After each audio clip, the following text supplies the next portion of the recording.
নমস্কার সবাইকে। দিনটা ছিল সরস্বতী পুজোর দিন সকাল। সবাই মিলে রেডি হয়ে অঞ্জলি দিয়ে একটু বেরিয়ে পড়লাম। মাঝে একটু আখের রস খেয়ে এনার্জিও নিয়ে নিলাম।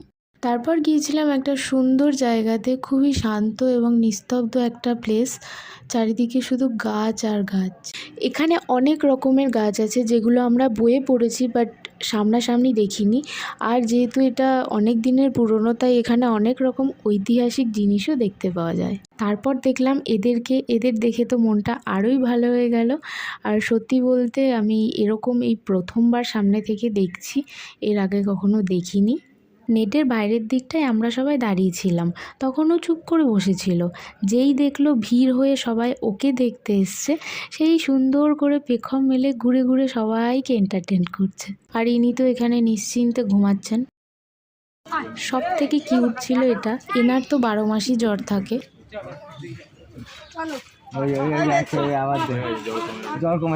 তো দিনটা এভাবেই কাটালাম। তোমাদের এবছর সরস্বতী পুজো কেমন কাটলো জানিও। দেখা হচ্ছে আবার পরের ভিডিওতে। ততক্ষণ সবাই ভালো থেকো।